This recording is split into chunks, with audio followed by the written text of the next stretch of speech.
बॉलीवुड की evergreen diva रेखा लंबे समय बाद कल मुंबई के एक इवेंट में नजर आई।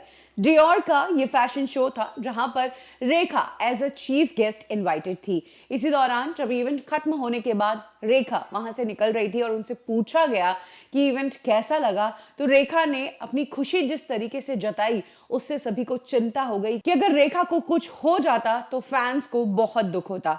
एक्चुअली जैसे ही रेखा बाहर निकली और पापराजीज ने उनसे पूछा कि मैम इवेंट कैसा लगा, तो रेखा ने हाथ जोड़कर बहुत ही ज्यादा पीछे झुक गई।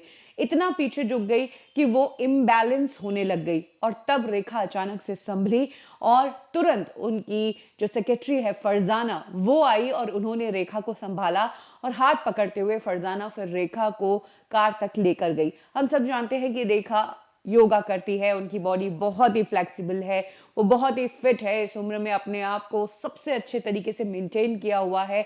लेकिन उनकी इस एक्साइटमेंट में अगर कुछ हो जाता, क्योंकि वो हाई हील्स में थी, क्योंकि वो बहुत ज़्यादा बेंड हो गई, क्योंकि एक उम्र है उनकी, यही कारण है कि फैंस को रेखा की चिंता हो गई कि कहीं रेखा को कोई दिक्कत ना हो जाए। और कल रेखा के इस जेस्चर ने सभी को हैरान कर दिया कि चाहे रेखा किसी भी उम्र में हो, लेकिन आज भी उनकी हरकतें बताती है कि उनके अंदर एक बच्चा, एक बचपन अभी भी जिंदा है। शायद इसीलिए रेखा इस उम्र में होने के बावजूद इतनी यंग दिखती है, क्योंकि उन्होंने अपने अंदर के बच्चे को अभी तक बरकरार रखा हुआ है।